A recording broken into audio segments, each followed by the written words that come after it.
of people sharing. Yeah. Yeah. Good morning and welcome to another episode of Smashi Business. I'm Lubna Hamdan. And I'm Richard Fitzgerald.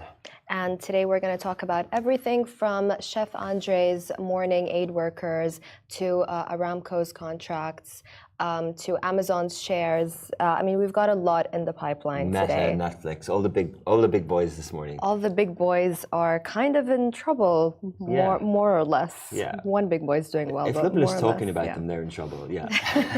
Someone is in trouble in the startup ecosystem. Yeah. And I know you spoke about it briefly yesterday with Saima, but Yusuf al-Barqawi is not that happy with us today, is he? Is he not? Well, so we talked about it yesterday, Alfie, and I think we'll do a few follow-ups, but anyone wants to listen to that segment yesterday, we talked about like all the Alfie, what happened there, and it's a startup, it's an HR tech startup, and they shut down, and sources told us that investors were unhappy and concerned with the management of funds. They raised $2.5 million, apparently did not get the full funds for that.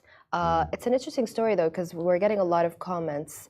It's a developing story. And I think that's that's why we're doing Smashi Business, is to tell these stories through and full. You know, I remember as a young student, I studied economics, Lebanon. I had a year in Germany, right? Yeah. And my German wasn't good. Yeah. So I would pick up, on the way into the lecture hall every day, I would pick up this is before social media, mobile phones. Yeah. So I'd pick up the only and people didn't speak English to me, so I'd pick up the Wall Street Journal that was free in the Wirtschaft department, in the economic department, and I would read it every day. And do you know what I loved about it? That they carried stories through like a series, and they had a reporter in like the court, and every day the way the iconic Wall Street Journal illustration of someone's face, that little drawing, and every day, and nowhere else in the world was this a story except another page of the WSJ every day. And I just loved how business stories evolved over time, how the pieces came together. So I think, and you know, I know that you know, and you're smiling, I know that you know you've got a story to run with. So we won't talk about it at length because we do have a guest outside, but follow Smashi Business, because let's just say, watch this space, Alfie, watch this space. Yeah, watch it, exactly. Okay, I love that. And by the way, are you okay after studying in Germany? Did you need any therapy? Because the Germans are not the easiest people to deal with. I know my sister works for a German company, I'm not going to name them. But yeah. No, I had a brilliant experience. Really? Yeah, totally. I think you can get really into, I love the German culture and I wanted to move there. No one gave me a job, but I really think that the stereotype is false once you live there. Like, I get it, the culture is different in different parts of the world, but like Bavaria and the food and the nature and the lifestyle, I really liked it. Really? Yeah, okay, interesting. We can talk about it a little bit more. But they're definitely distinctive culture, I agree. Same with Russians, I guess. People think that they're very cold and stuff, but they're actually very friendly. They're just very straightforward. True, and immigrants or foreigners who live in Russia get to like it, you know? Yeah, similar. Yeah, absolutely. You just have to embrace it, yeah. True. Right. So a Dubai restaurant owner, Chef Jose Andres, he has been mourning the death of 7 World Central Kitchen workers who died in an airstrike, in an IDF airstrike in Gaza. He's Spanish-American. He's the owner of Spanish restaurant Jaleo in Dubai. It's in the Atlantis. I ate there actually recently. Yeah. You know, people who pronounce Spanish words well will pronounce that differently. Yeah, because definitely that's not. What is it? Jaleo? Yeah, something like that. I know. Jaleo. Yeah. Okay. Better attempt than me. Yeah. Right. So. But he was here, you know, at the big kind of Beyonce opening this time last year. He was here. With Nobu, like it was one of the big restaurants opening. He's a celebrity chef. I mean, he's very well known, and and his World Central Kitchen thing got real big at the time of the Russia-Ukraine, because I know he was interviewed a lot in the US about what he was doing there as well. Yeah. You're right. I did read about that. I mean, here's the thing, right? And I'll continue a little bit about the story, and then I'll say why he's receiving backlash now as well, because some people are saying actually he's a Zionist and he's pro-Israel. But his restaurant, by the way, is at the Royal Atlantis. He's famous for his humanitarian work, as you mentioned. He is the founder of the World Central Kitchen. And in a recent heartbreaking strategy, a targeted Israeli airstrike on the World Central Kitchen's vehicle in Gaza killed 7 humanitarian aid workers. They were delivering meals to Gazans in need. And he is heartbroken about it. He's calling for an immediate halt to the execution of innocent people in Gaza. He's calling out the Israeli government for, he's saying this is a war crime. He said these are angels, they're not faceless, they're not nameless. These are angels who were just helping innocent people and giving them foods. However, he's also receiving backlash for this because people are saying, oh, you only care now because it's your people who have died in this airstrike. You have been, openly on Twitter, on X, pro the Israeli regime. You have used this consistently, the "Do you condemn Hamas" line. So those tweets are resurfacing now. Does it really matter? Personally, I don't think that it matters. There is another exclusive story in The Guardian talking about AI is being used to target civilians as well in Gaza. But what do you think of the chef, and what do you think of the backlash that he's receiving now? Because what's most important is that this story is getting attention. I agree. I think there's a few layers to it, and you covered it quite well. There is there's a lot of media coverage in the UK particularly because there's 3 British citizens who were, the comments from the IDF and from the US are this is being investigated, and let's respect investigations. But I think it's pretty clear for everyone to see the data, the visuals are there that these were targeted strikes. And the second story you mentioned that they're using AI to help with the targeting strikes of drones and remove the human aspect of it. We know where technology is today, and this isn't the first time in war that technology has been done by drones. We see it in movies, we've seen how it's documented, and to see that AI is getting data to target 37,000 suspects, it really makes you worried, and I think The Guardian have done a huge expose on this technology called Lavender. Yeah. And, this is a tech-savvy nation, this is a tech-savvy, highly invested military, and it's very concerning, this breaking story around AI, and I think it should concern everyone around the world that AI can be used to this level.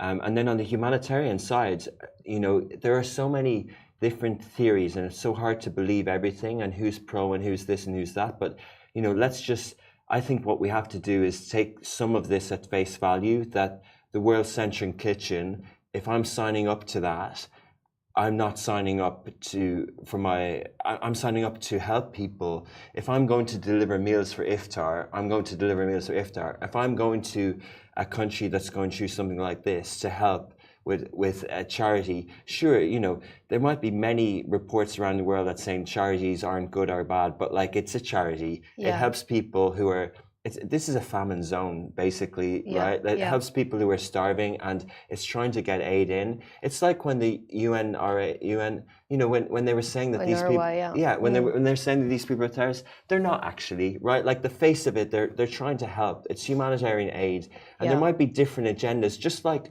the UAE does so well with humanitarian, and when they do send things, people comment and say, oh but, yeah, but can we not just applaud that there's humanitarian aid going? Absolutely, if I gave my time, and it's being paused now because of this, right? Totally, and that and that's the worry, isn't it?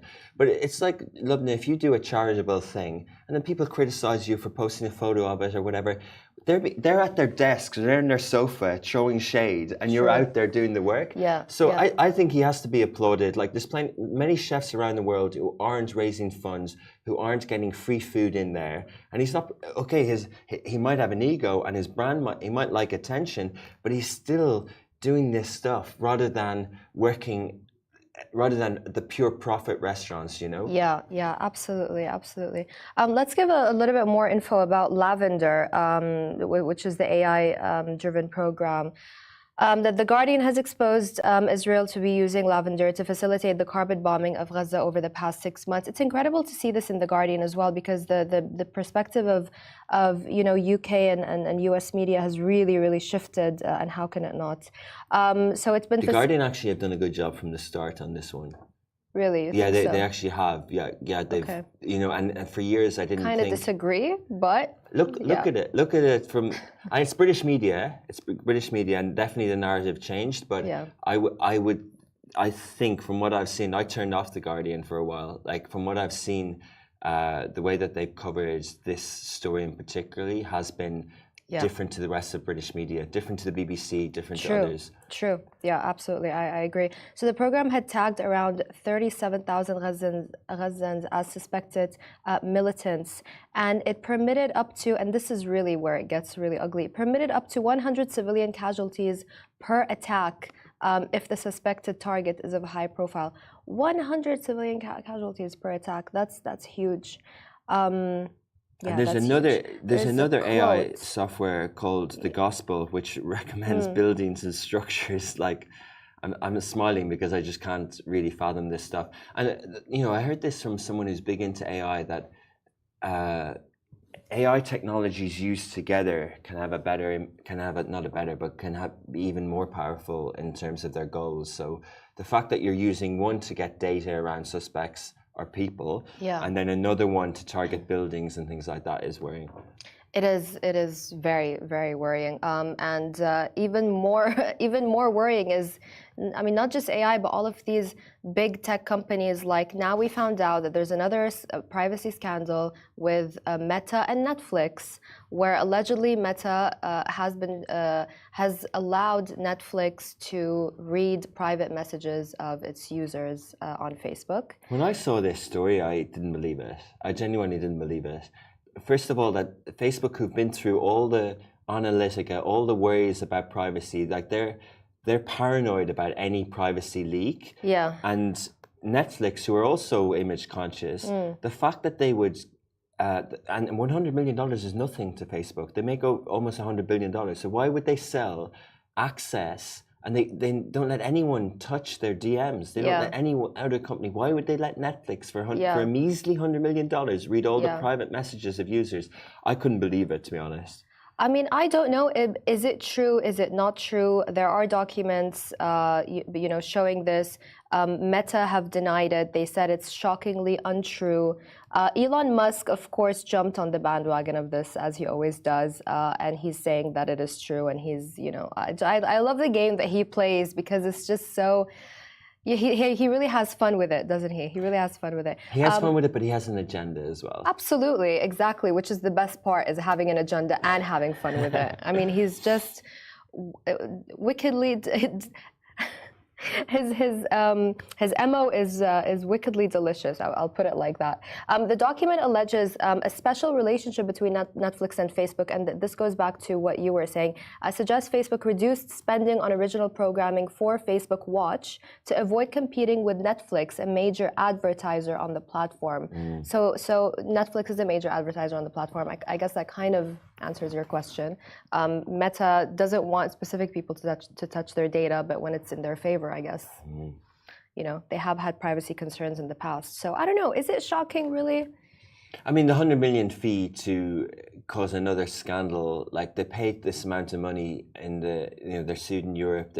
Even Apple now are being sued in the US. But for the privacy thing, I would. The way the headline has been written, not by us, but elsewhere, that Facebook lets Netflix access users' private messages for a measly 100 million. Like I think there's more to it than that. But as you said, like there's agendas everywhere, and if the cozy relationship, if Netflix are giving Meta some cash, so you stay in your lane, boys. You do your UGC content, and let us do the premium stuff. Because like Netflix did launch Facebook did launch a watch section years ago. They paid Huda Beauty lots of money, and they had a launch party in Dubai for Huda Boss for a web series, and we haven't seen any since. So maybe, Dubai Bling isn't on the Facebook watch section; it's on Netflix, and that's the kind of evolution of this stuff. So who knows? Yeah, who knows? No, interesting stuff. I think it is worth looking into, actually. But you're right about Elon Musk, and he attacks Disney all the time. He doesn't like Bob Iger, the CEO of Disney, who himself is under pressure at the moment. Nelson Peltz, the activist investor, wants shake-up at Disney. and Nelson Peltz in his 80s. There's a really good lunch with FT with him recently. And Bob Iger is 74, the returning CEO, and he's trying to find a succession plan. He's trying to fix all Disney's problems. And there's been shareholder votes this week that Iger is coming out on top because Nelson Peltz wants to get more votes so he can have more power. Yeah. He's done it with P&G over the years. He's done it with other companies that activist investors basically come in with an agenda, and they don't run the company, but they put pressure on for have their interests, and that's what he's trying to do. But Elon Musk doesn't like Bob Iger, so Bob Iger is under pressure from all angles. Yeah. And on April Fool's, Elon Musk, and he's also kind of anti-woke, for want of a better description. So on April Fool's, he said he's the newly appointed DEI executive, head of diversity, equity, and inclusion at Netflix. Yeah. At Disney. At Disney, yeah. Who themselves have had their own DEI and LGBTQ issues with the Don't Say Gay bill in Texas, was it, or California? I'm not sure. Florida. To be honest. Florida or Texas. One of the states last year. It was one of the things that brought Bob Chapek down, and they've had lots of actually Netflix. Disney. I keep saying Netflix. Disney Plus. Mina today relaunched their logo in Arabic. But they've had a lot of struggles to adapt to this market. Yeah. And they've relaunched their logo and announced originals. But there's a story in there somewhere for us. They're always a step behind Netflix, always. Like Netflix has really done so great in that aspect of like the local, the originals. And to a degree, they didn't set up an office here. They're in Amsterdam. They haven't really, they do more PR here than they do content. They've done 1 or 2 deals with Telfaz, but it doesn't really compare. I watch a lot of Arabic shows, and they're outnumbered 100-1 by Shahid. Shahid had really killed them. Yeah, but Shahid is Arabic primarily, right? Whereas Netflix is English. Doesn't have to be really. There's no fresh programming on Netflix for Ramadan. There's nothing there. That's true. Yeah. Okay. Good point. Yeah. Good point. I don't know. Netflix are a step ahead with Disney Plus, but Shahid have really owned the market. And it shows in the numbers. Shahid have more subscribers than Netflix, and in most other countries in the world, Netflix are the ones with the most subscribers. Everyone else is playing catch up. But just the point about movies and censorship and stuff that Disney won't do, I think we can look into a lot of that programming stuff in the future. Mm-hmm. Yeah, absolutely. Cool. At the end, we can talk a little bit about Swivel because I got some new info about them, and we were talking about them the other day. Finally, they're profitable. But before we move on to that, Aramco has awarded $7.2 billion in contracts for the expansion of the Fadhili gas plant in Saudi Arabia. I really hope I'm pronouncing that correctly. So Samsung E&A has won its largest ever contract worth $6 billion for Aramco's gas increment program. The project aims to expand the existing capacity of the gas plant located northeast of Saudi Arabia's capital, Riyadh. Also northeast is where how do you pronounce it? Not Qadiyah, the Murabba. How do you pronounce it? The new Murabba, yes. That's also in that northeast district. But so Aramco Aramco's history obviously is oil, and Sabich, which they tried to acquire a bit of history, is gas. There's other big gas companies in Saudi, but this is a huge gas contract that and there's different types of gas that obviously have made Qatar really successful. With what do you call it? And what's the acronym for the type of gas? I should know. Anyway, so this is another reason why Saudis want to watch with energy in the future, and the different types of energy as well. I think there's also been, if I'm not mistaken, a meeting with OPEC, and it says it's going to keep output policy steady as oil nears $90 a barrel. That was just a couple of hours ago. Interesting. They're not cutting, are they? They're keeping it. They cut a while ago, and then they're keeping. They're not increasing the supply of oils. Yeah. And the price is going up because it was around 75 for a while, but getting it up to $100 per barrel. They used to talk about the break even of the Saudi budget, but as Saudi gets extra revenue, there's going to be less pressure. And this is the whole thing of diversification away from oil. Yeah. Which, speaking of oil, we should have an oil expert on the show, and I have just the right person. So maybe we can do that next time. Okay. Because OPEC Plus is, I mean, it's OPEC was really kind of interesting to speak about, and how the West views them as well, and moving forward, what it's going to be like. Swivel. We were talking about Swivel the other day because the co-founder put out a very kind of emotional message, saying that nobody believed in us. They've had their ups and downs. I learned something interesting of how Swivel went from I think it was $150 million valuation to then, what was it, 1.4 billion or something like that? Was that correct? I hope I'm getting the numbers right here, but. Why did that jump happen? I learned that jump happened because they got the best ad ever. Sheikh Mohammed actually put out a tweet, and that really helped them. That really helped kind of just the business just skyrocket. So that's interesting. Put out a tweet saying, "I'm so proud that we have an Arab, founder doing amazing things in the startup sector." Let's cover it. Nice one. Yeah, it's good to, exactly. We did talk about that. We did talk about the dual listing, the NASDAQ and the DFM. Yeah. So Swivel, obviously out of Egypt, but their presence in the UAE isn't Abu Dhabi, isn't ADX. It's the IFC and it's DFM. Mm-hmm. Yeah. Dubai-based startup. Yeah, exactly. But that is really the best advertisement. Getting Sheikh Mohammed to seal of approval, isn't it? Yeah, 100%. He met a lot of media people last night, Lubna. We weren't invited. Oh no. Oh no. So we had it before, and we need that seal of approval again in the future. But I think we just need to keep up the work that we're doing and heroing these companies like he does as well, because startups is so important. Yeah. Starting with Alfie. You make me laugh. But the book on my desk is the Sheikh CEO, and the startup. It's why the city attracts so many entrepreneurs, because there's such a, in terms of a leader and really staying out of the geopolitical stuff and focusing on building new things. A quote I read this morning was from a Saudi businessman saying when they announced things like the Palm Jumeirah or this or that.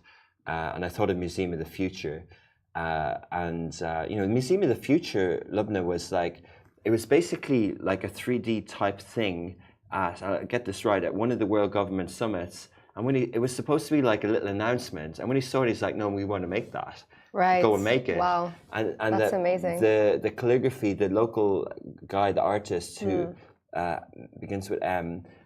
He has those nice blue horses in Al Nassim Hotel. It's the same artist who designed the verses outside, the verses of quotes from Matar bin Lahij, Emirati artist. Yeah. Brilliant artist, Matar bin Lahij. He's got a good gallery as well. So, but outside it's His Highness's quotes outside the Museum of the Future that this artist transcribed. So, and that became a project. But the Saudi businessman said, we used to roll our eyes up to heaven when we would hear, we'd roll our eyes, to God when we would hear the ideas coming out of Dubai, as if that'll never happen. Right. And now when they happen, he's earned the respect of everyone, because Dubai really has done that. Yeah. And so, and totally we do need success stories, and we were singing the praises of Swivel lately, that they got through that 7-year bump, and hopefully we'll have good HR tech in the future, like Beza and others. Yeah, right. Exactly.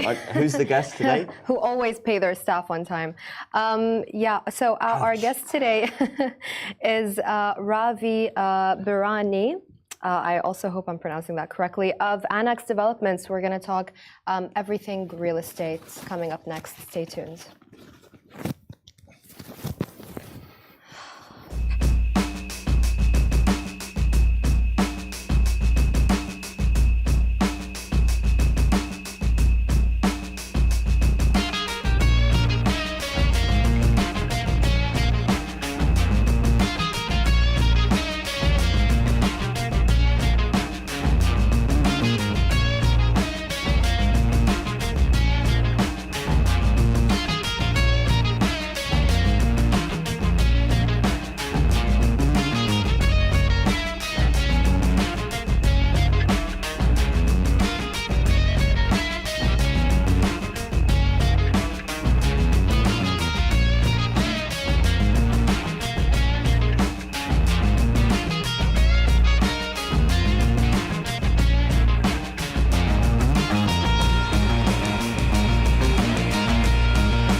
Welcome, Ravi. How do I pronounce your last name? Bhirani, Ravi Bhirani. Bhirani. Yeah, Okay, good. yeah. So I wasn't that far off. Okay, cool.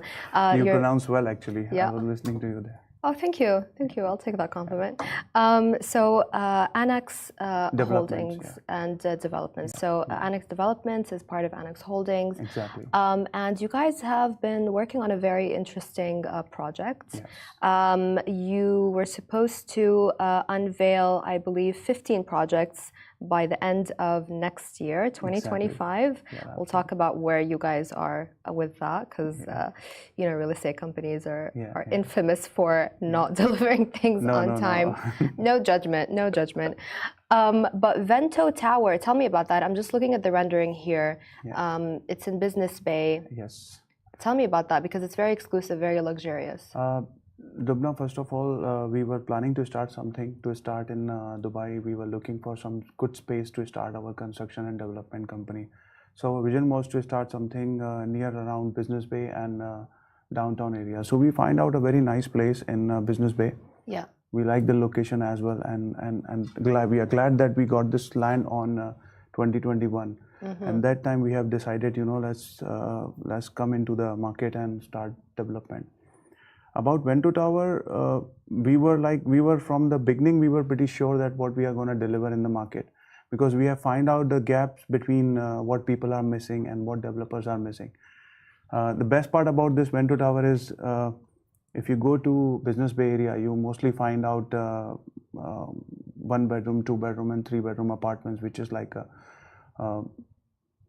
I will not say that, people don't want to go in the bigger space in Business Bay, since Business Bay is an area where corporate people want to live. Yeah. So what we have focused in, we should give only studio and 1 bedroom apartments. And that was the focus since beginning. But in 1 bedroom and studio apartment, we thought what people are missing and what they are looking for, like space. Great lobby, space and balconies. Yeah. Yeah, exactly. So we focused on that. Not like a prison, you know? not like a prison. Those studios are looking horrendous. Yeah. Okay. Yeah.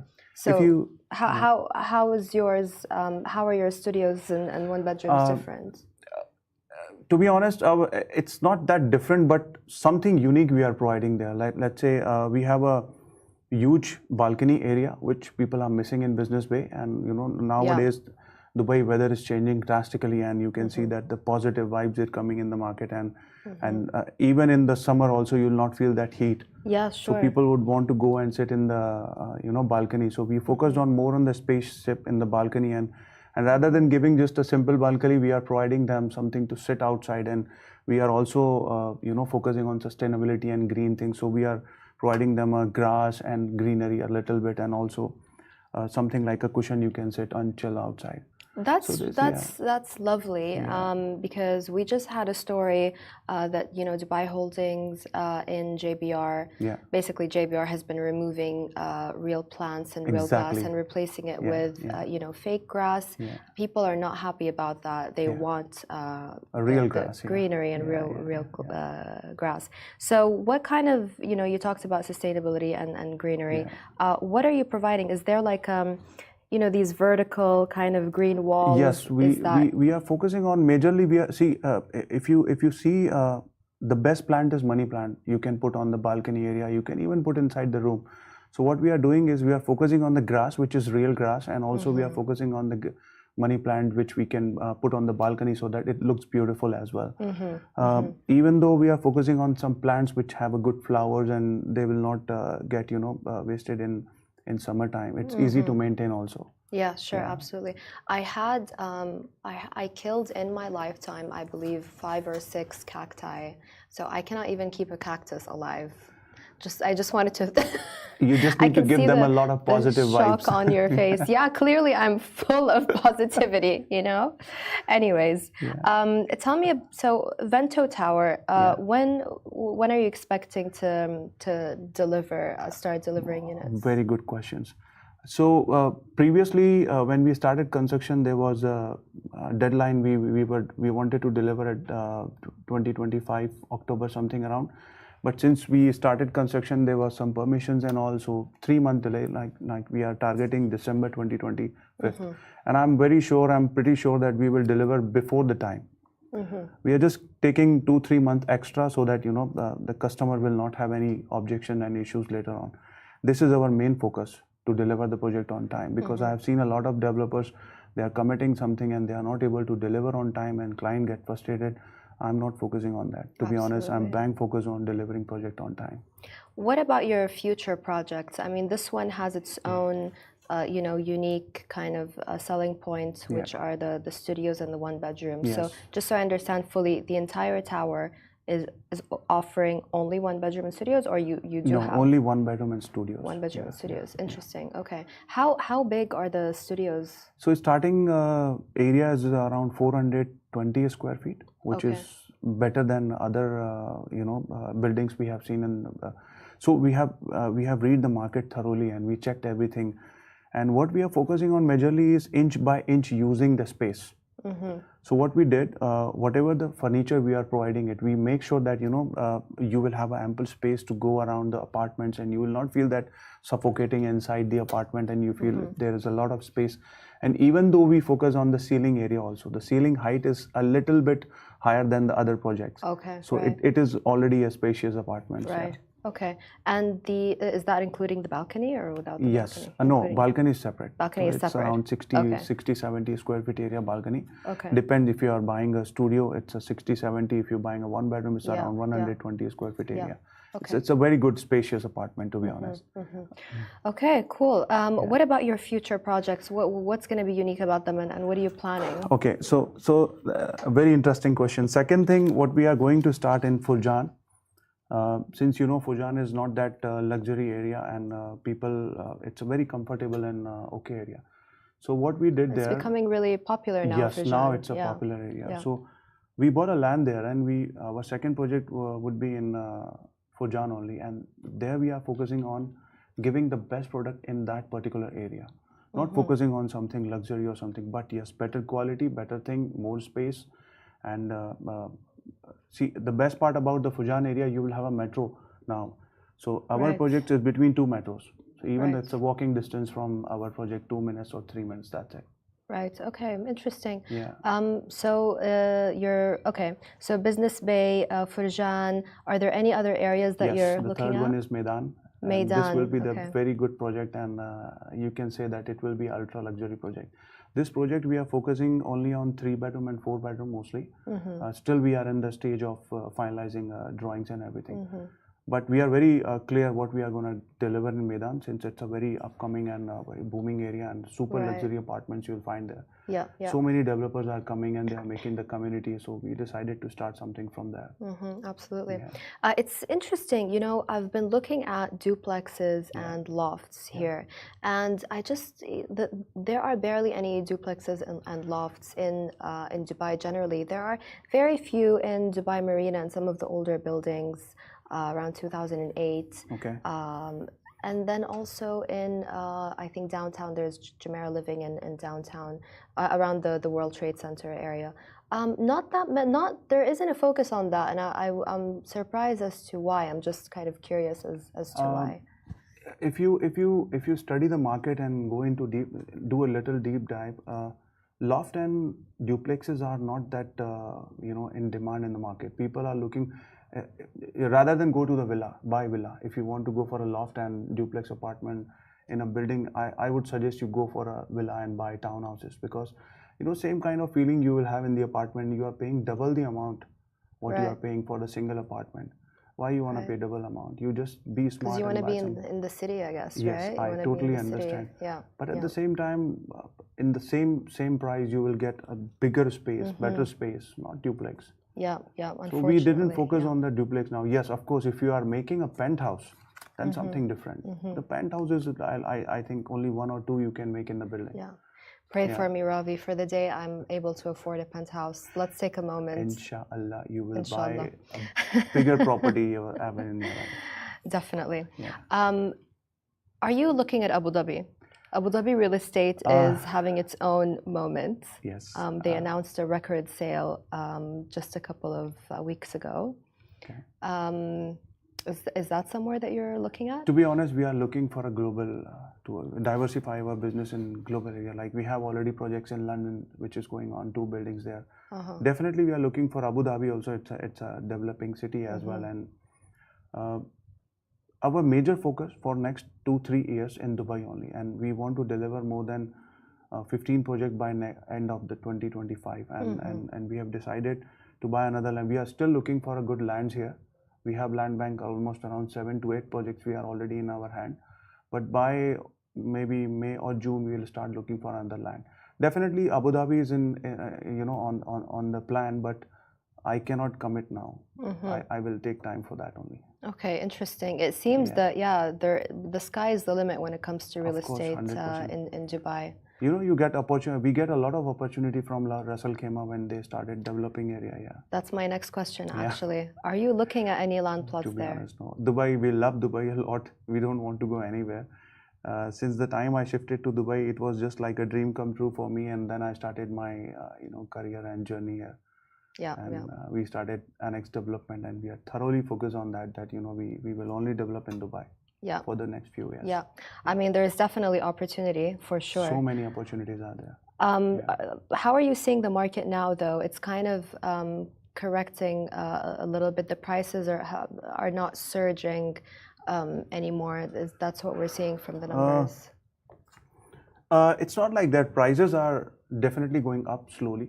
Not like 2023 or 2022. Definitely prices are going up, even if you see lots of projects coming in the market, and they are slowly increasing, not like increasing drastically like 200 dirham per square feet or 300. Now they are increasing like 50 dirham per square feet, 80 dirham per square feet. Sure.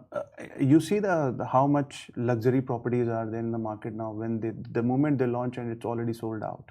And you guys are kind of focusing on affordable luxury. Yes. Giving people the opportunity. It's very interesting. When you say affordable luxury, we are focusing on the things, like when you want to go home and you want to see, you are in a hurry and you want to just put a light on. You just use your mobile and put the lights on and AC on.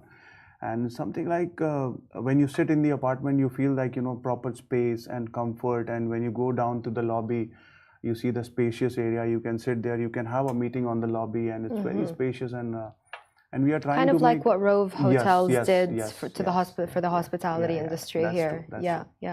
We are focusing more luxury than the other brands here in Dubai. What are the price points, let's say, to rent and to buy in Vento Tower? Vento. If you see studio apartments, by the time it will deliver, the prices for studio apartment is easily around 110,000, 120,000. And when you talk about the 1-bedroom apartment, I can assure you that it will be around 140,000 to 150,000 dirhams. Okay. Because since we are giving a fully furnished apartment and we are focusing on each and every brand what we are using there, it should be a very luxury. And at the end of the day, our target is to give a very good product to the people, and they feel satisfied when they are sitting inside the apartment. Right. Okay. Interesting. And how big are the 1-bedroom apartments? Starting is 780 square feet. Okay. Our balcony is separate. That's I mean, I would say 140 for a 1-bedroom in Business Bay. Okay. Yeah, that's pretty expensive, probably. Nowadays, if you check price in Dubai, I think it's I'm telling you, if you check price, expensive. You can get now for rent in downtown views, 160K for a 2-bedroom. I totally agree what you're saying now, but over the period of time, if you see the rental graph, it is drastically increasing day by day. Last year, the same apartment you would have around 130, 125,000 dirham. Now it's 160. By the time 2025, I saw the news yesterday, by the way. It was very interesting, Now Dubai population is around 3.7 million. It was not before like that, 2.6 million after the COVID.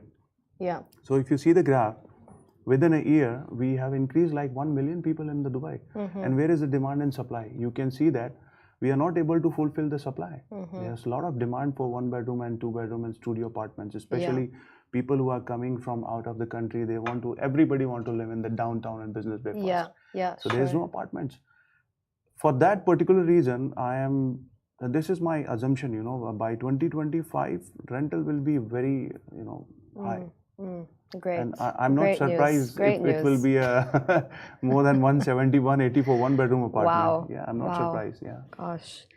That's a little bit depressing for me. However, for you, it's great news. I'm happy for you. But why you depressed? You also focus on the buying property. Don't go for the buying rental property. apartment. Yeah. Well, we'll have a chat after this. We'll have a chat after the show.